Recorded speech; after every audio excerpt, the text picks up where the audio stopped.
Do you know someone who has faced challenges stemming from an illness, disability, or catastrophe? Today, we will learn one of the places where you may find help. Hello, and thank you for joining the January 2024 session of the Connecting Our Community Speaker Series. The goal of this series is to provide resources to the disability community. As the name indicates, we want to make that connection for our audience to valuable resources that they may need. This session is offered on the fourth Wednesday of every month from 11:45 a.m. to 12:30 p.m. Eastern Time. My name is Christine Brookins. I am a financial advisor focused on planning with special needs. For those who are familiar with me, you know that I am both a parent and a professional dedicated to serving the disability community.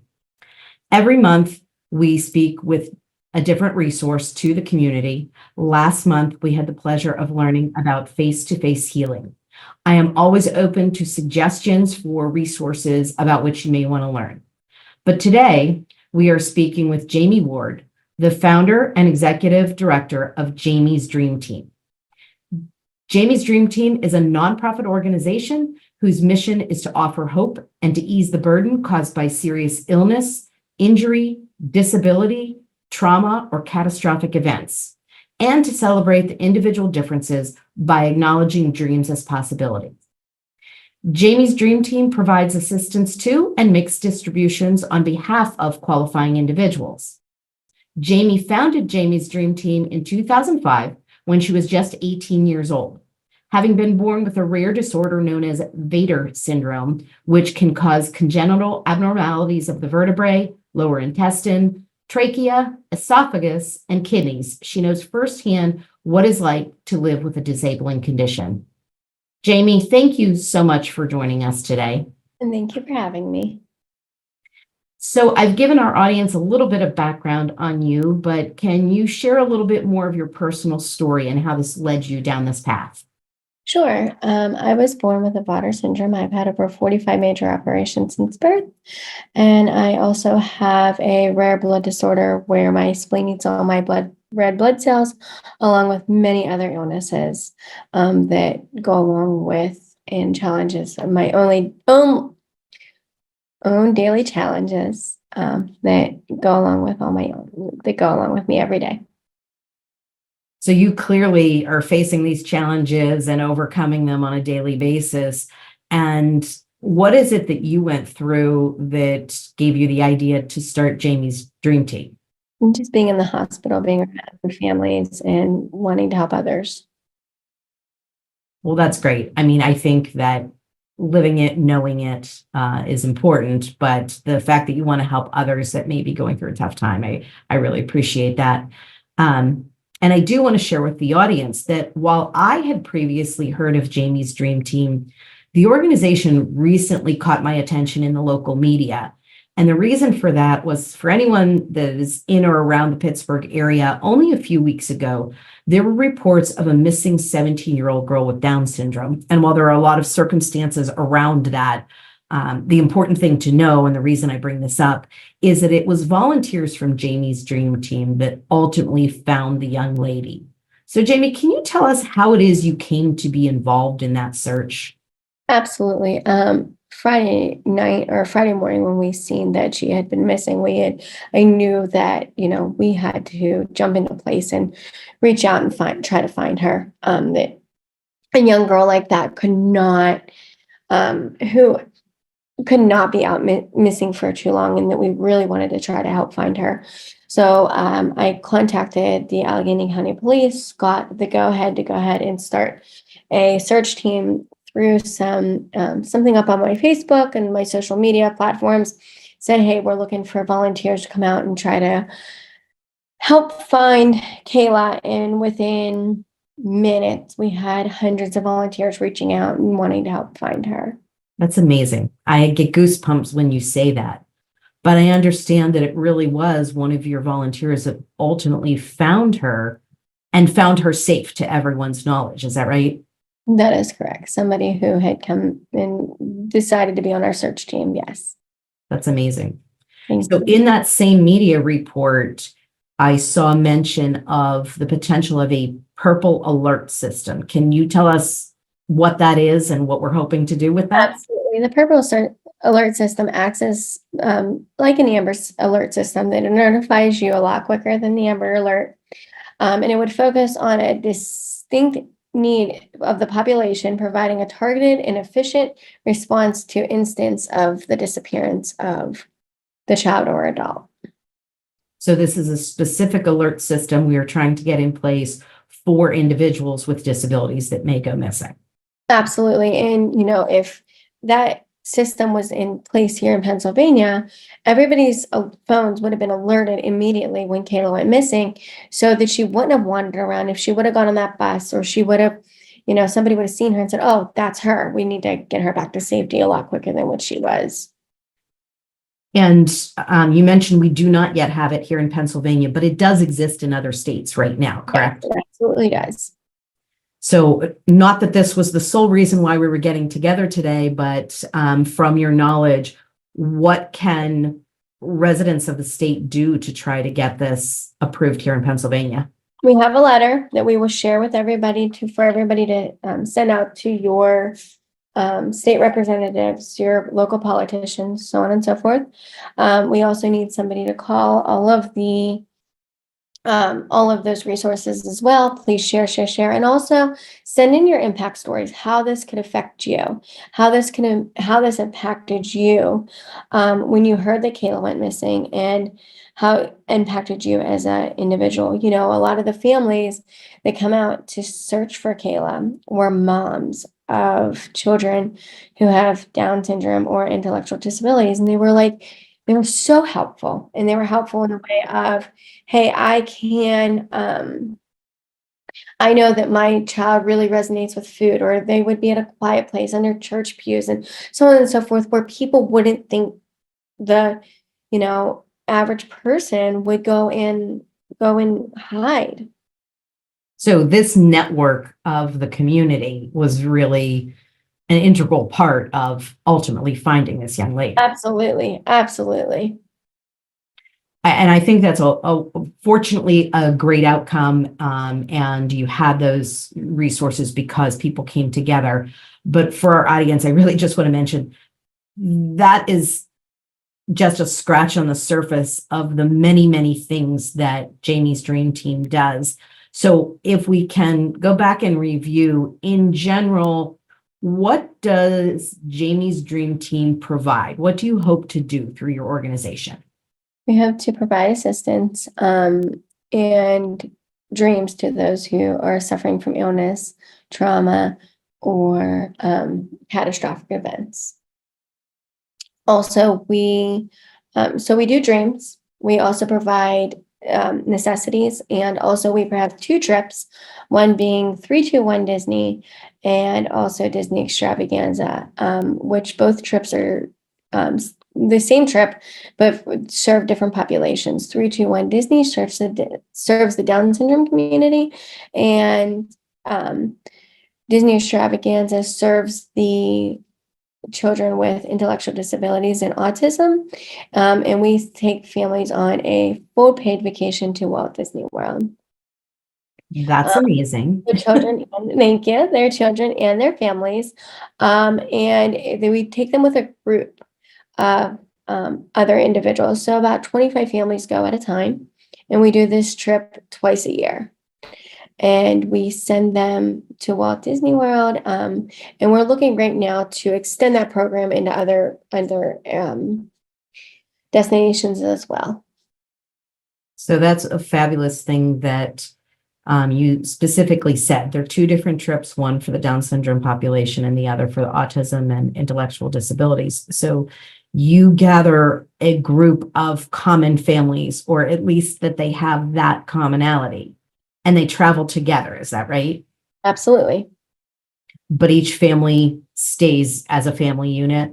They stay as a family unit. They can go on, they can do what they want the whole week. It's a week vacation. Wow. They do what they want, and then if they choose, they can be make some friends along the way. So how do they get there? Right now they travel by commercial airlines. Okay. What we do is we go into a group into the Pittsburgh airport, We get our sunflower badges. We go through security as a group, and then we board the flight as a group and go to Walt Disney World and come back the same way.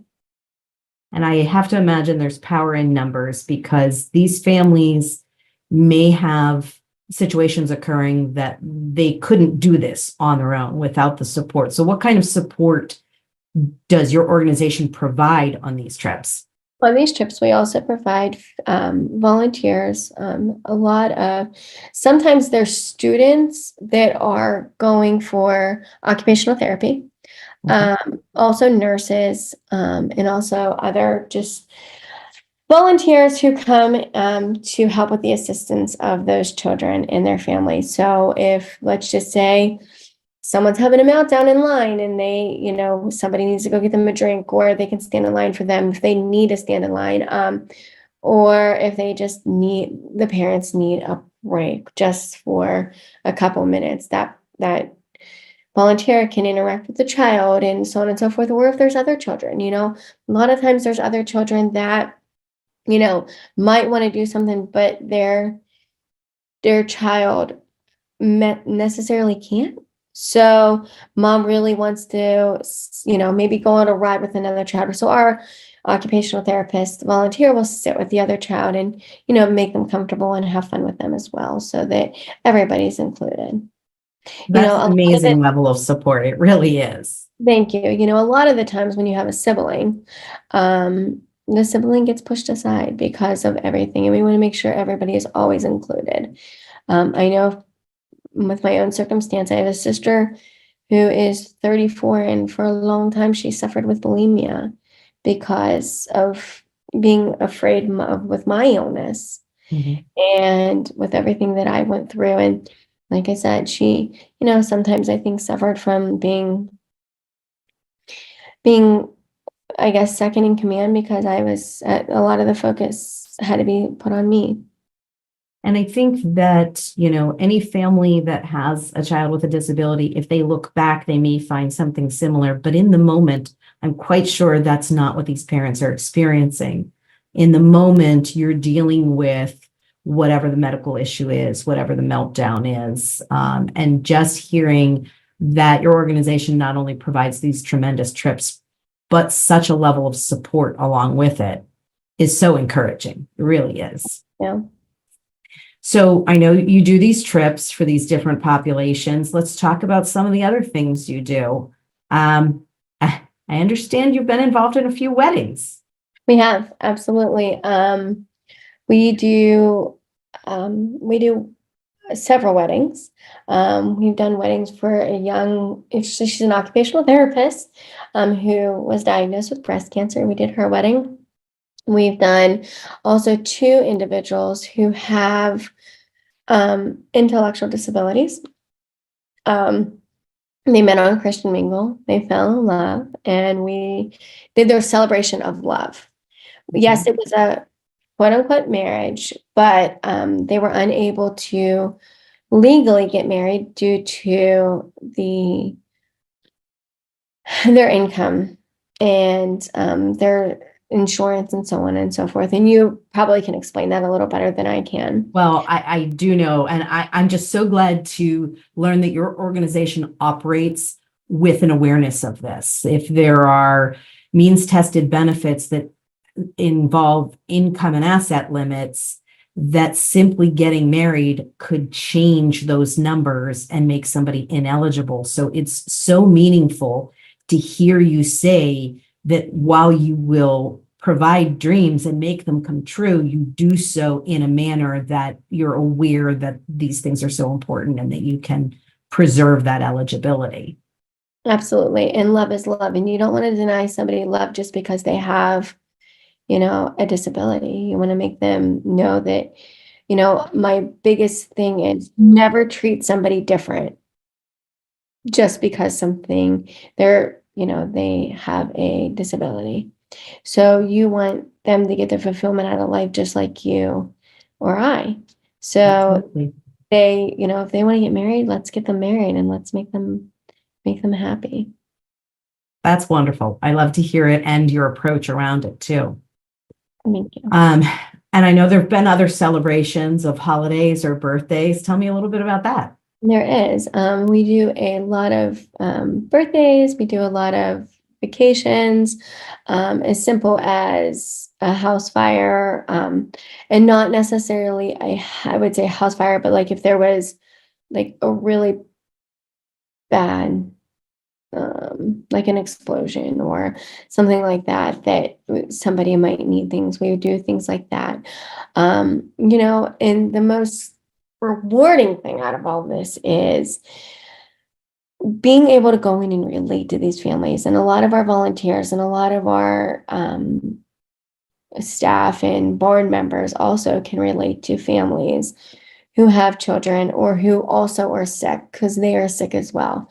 A lot of the times, we're not just a one-stop shop. You do your dream and you go on. We are a family when you leave here. And a lot of the times I'm just called to the hospital or to a family just to talk to them and get them through, their day to day. And maybe a young girl, we recently helped a young girl who had the flu, and her whole life turned upside down. She has a trach now. She has a lot of issues. And I remember her just really struggling just to even, fight. And I went to the hospital and I said, listen, like, I have a lot of medical problems too. I have these tubes in my stomach. I have things that, a lot of different things as well. And I still am married. I still have a daughter. Yes, that looked a little different for me, but we made it work.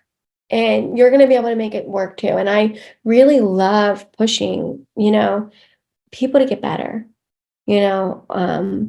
and love being able to be their support system and their one-on-one. That the family that got married, that we did their wedding, that they still call me every day. The young girl, I was sad that she wanted to have a baby, and they couldn't have a baby. And I mean, there was no way they could honestly take care of a child. And I literally sat and I looked at different ways for this girl to get that feeling, because Right. she was not intellectually disabled at one point. She was atypical and she was bit by a spider. So she has that knowing in her head, hey, wait, this happened to me. Right. Now, so I sat with her and I said, okay, let's look at different ways you can do this. There's ways to go to the hospital and you can, rock the babies, or you can work in a daycare, or you can, be a nanny and help somebody, like to get that almost fulfillment out of it without being a mom as well. So that almost mentoring families, I really love that part of it too. That's so huge. And just the ideas that you're coming up with, it's multifaceted, is what I'm hearing. And that you become involved in these people's lives and you're still part of their lives. I really, that's encouraging and hopeful for so many people that, when you first encounter them, may not have that hope. Absolutely. Absolutely. And it's funny because they'll call me at, the brother or the husband, he doesn't sleep. He doesn't sleep. So they'll have a fight and he'll call me like 3 a.m. And I'm like, I'm up, come on, let's talk. And someone said the other day, like, he said, what'd you do? I said, oh, I was up with him all night on the phone. And they're like, you are? And I'm like, absolutely. Like, he needed that. He didn't just, I'm not going to just walk away from them now. They need this. That's really impressive. Not there's so many organizations out there that do so many wonderful things, but I can tell you really have a heart for this, and no matter what the concern, you're finding a way to help people. And I know we've talked before that some of the ways you help people are not always a dream per se, but helping them to stay afloat. What are some of the things that you've done in that arena? Absolutely. We have helped with bills. My dad owns a repossession company. I can't tell you how many times this man has come home and said, hey, listen, I met a family that, their car we have their car on our list, and their child has cancer, or they're really struggling and I'll pay the payment, or, so they really need help, So we'll do some bills, some we have done remodels in the past. I try to stay away from medical remodels, only because of ADA compliance, so on and so forth, and the liability of all of that. Um, a lot of financial support we've done. So, um, just How does anything. that financial support look when you do have those people that may have those benefit eligibility issues? Oh, How can you help there? okay. So if somebody, I will pay a bill, or I will, pay the bill directly, or I will give them gift cards. So, or take them to the grocery store and buy them groceries, or something along those lines to make sure, or set them up with like, okay, I know they're gonna need groceries monthly, or they're on a special diet, or so on and so forth. So we'll take them monthly grocery shopping or something like that, so that they're not losing that income by taking money off of us. I think that that is so special that you're able to do that and you try to do it in a way that truly does help people. So as we're saying all of these things, you know, you and I have talked a lot about different levels of help that you've done. You've done things at the beginning of life and unfortunately at the end of life also. How can you help in those situations? We have also done funerals. And unfortunately, and we get together with families and they become our family. And I will sit with you when, your baby is in the hospital, or when you're going to have your baby. And like, we've helped families that have babies in utero and been there when the baby was born, and also have helped when children passed, and help with their funeral arrangements, or families coming in and maybe they, grandma's away, or, um, somebody needs to come in for the funeral, or the body needs to be taken somewhere. We try to do whatever we can to make it easy on the family. And I know that you and I have discussed a particular situation, but apparently this is something that you face fairly often. You and I are located in the Pittsburgh area, which is a strong medical community. So there are families that come to this area to seek various types of treatments. How do you support those families? Those families, we work on trying to get them their needs met. A lot of the families, they are here and they find out that they have to be here for a really long time. So we're working right now to try to find them housing, and potentially our own house to, maybe an apartment building to be able to put them in, or a couple houses where they have their own space too. And they can, make a life here, because that's what they're going to need to have. And we give them furniture and set them up with all the necessities they may need. And what about in those cases if there are additional family members that need to be here or anything? How can you help with that? We will bring them here. We'll try to get them here as quickly as possible. And do you help with childcare in those situations? Yes, we will. We will help with childcare in those situations. Like if, let's just say, a family has a child that passed away, we'll say, we'll go in and we'll be hands-on with the family as quick as we need to. And do whatever they need. If it's watching their kids while they have to make funeral arrangements, and it's watching their kids, whatever they need, we will do. That's really amazing. It truly is. Let's switch a little bit to a little brighter note. I understand you've also provided Christmas for some families. Absolutely. Every year we have what's called a Christmas to Remember, and we contact the local hospitals, children's.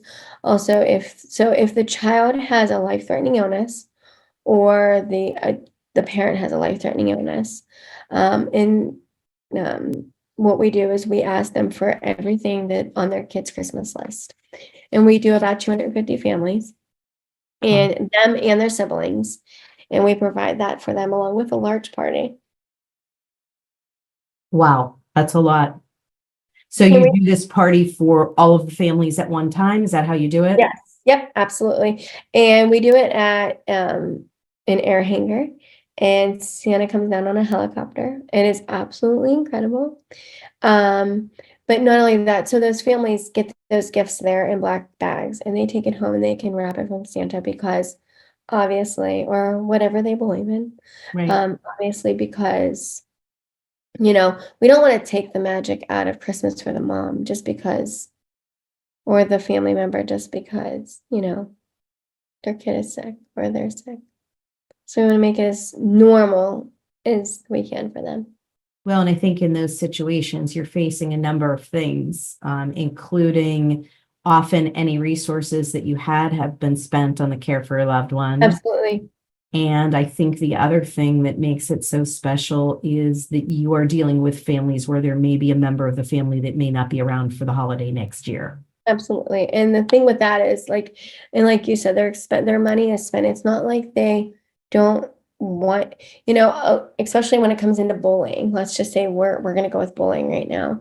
And, these kids, people will come in and I have a really hard time around here giving up the reins to volunteers and to give it up to people because I have to make sure that they are in the same playing level as I am.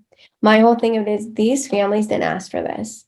They are put in a tragic situation. Nobody asked for illness. Nobody just says, I want my kid to be sick or I want to be sick. And not only that, but you live a certain lifestyle. So if you live a certain lifestyle and then your kid gets sick, then everything gets jumbled. And your kid should have a Christmas just like you were able to give them the year before or the time before that, because it cannot be that they don't get what they got before just because somebody's sick. A, what will happen? The other children will resent the child that is sick.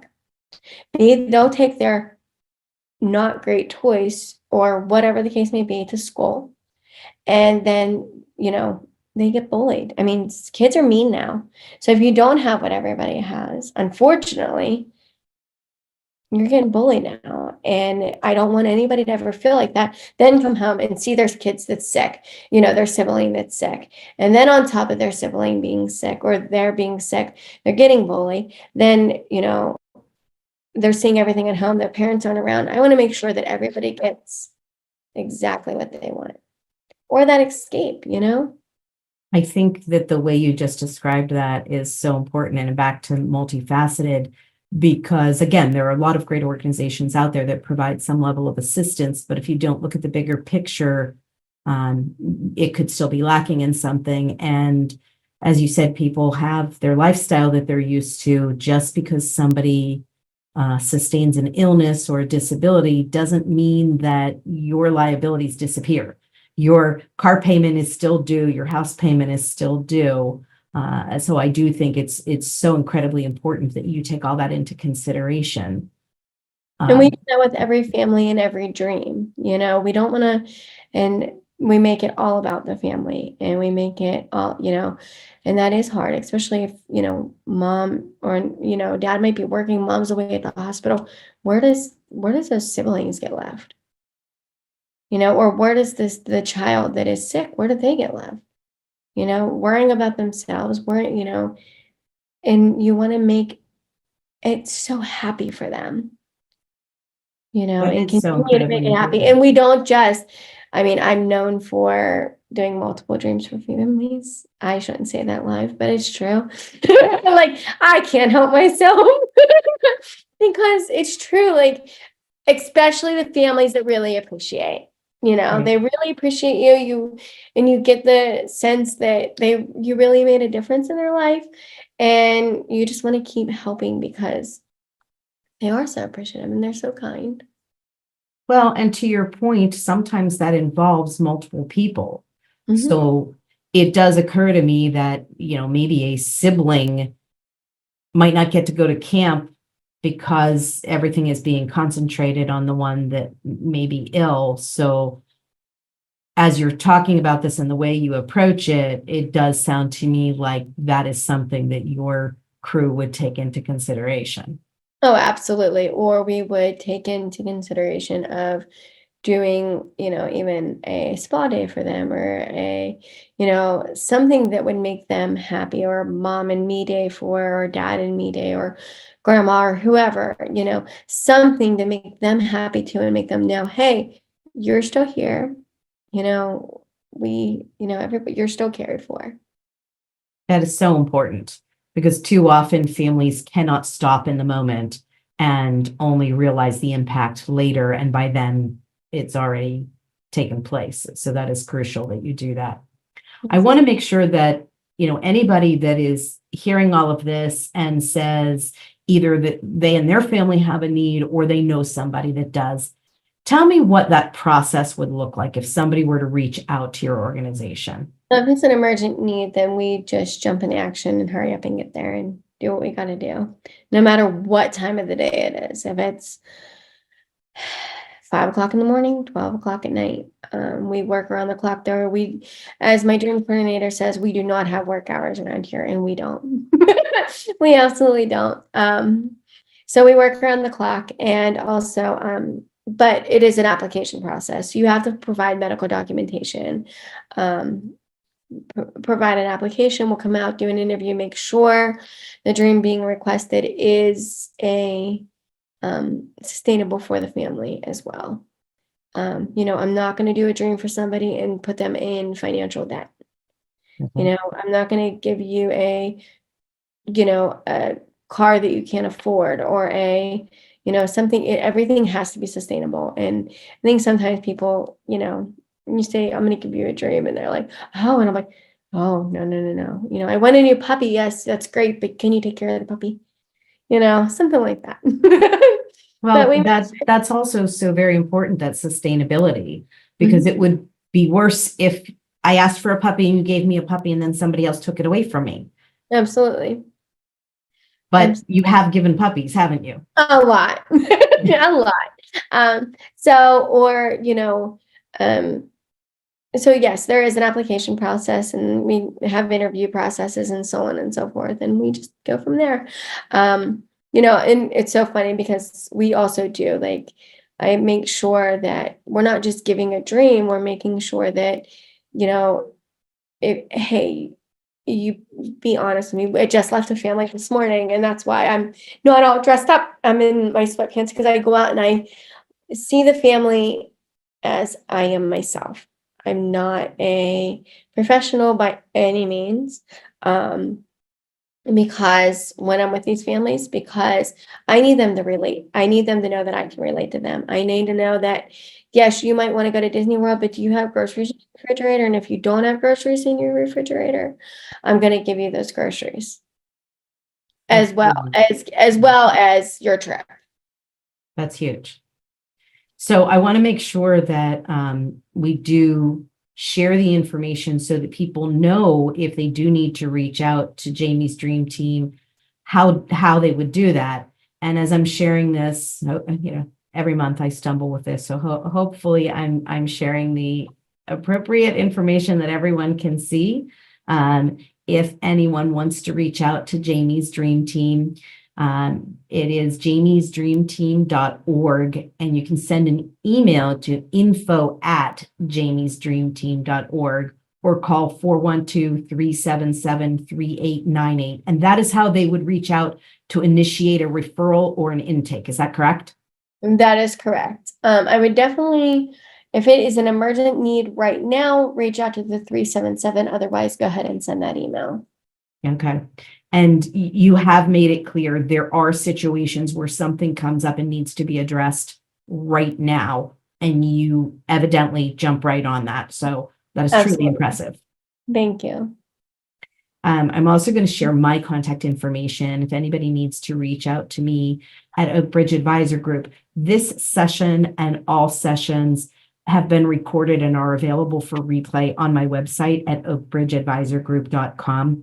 And anyone can email me at cbrookins@oakbridgeadvisorgroup.com, or call my office 412-346-0291. I like to share that because sometimes there are people after the fact that have questions. But Jamie, we still have a few minutes left. What are the things that you really want people to know about Jamie's Dream Team? We don't give up. We don't give up, and we are willing to do whatever we can to help others. That is so huge. It really is. Folks don't know behind the scenes that because you were with a family this morning, you almost weren't able to join us today, but that just shows the true dedication and the level of support that you provide. And I understand that when you are not able to be with families, you do have staff and volunteers. So how many staff do you have?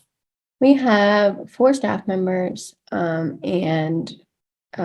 are all part-time. Part-time, let's put it this way. They're around the clock, but they're part-time. And then we also have about 50 to 100 volunteers, give or take.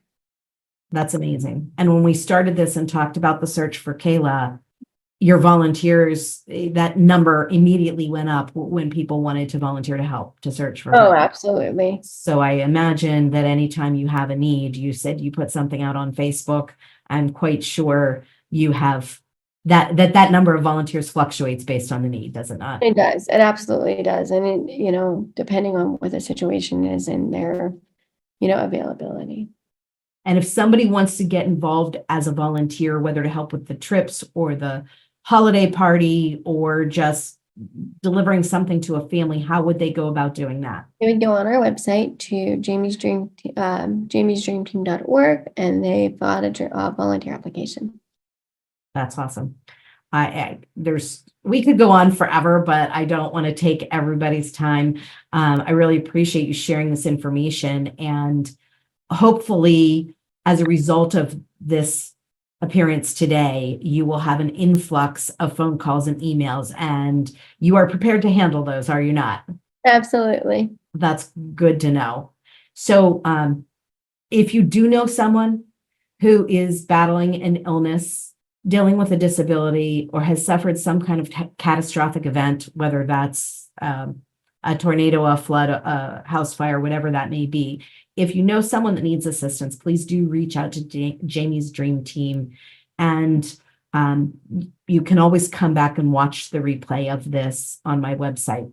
So as a reminder, this session and all of them are recorded and available at oakbridgeadvisorgroup.com. And I want to thank everyone who joined us today. Thank you, Jamie Ward, for sharing this important information. Thank you for having me. And just a reminder that our next session will be on Wednesday, February 28th, 2024. Thank you so much. Thank you. Have a good day.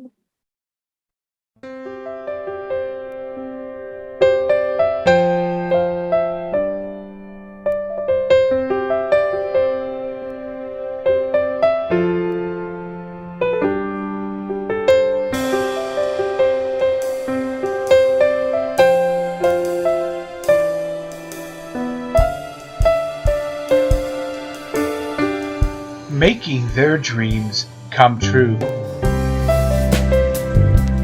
At Jamie's Dream Team, it's the next dream that is our most important one. It only happens because of great people like you.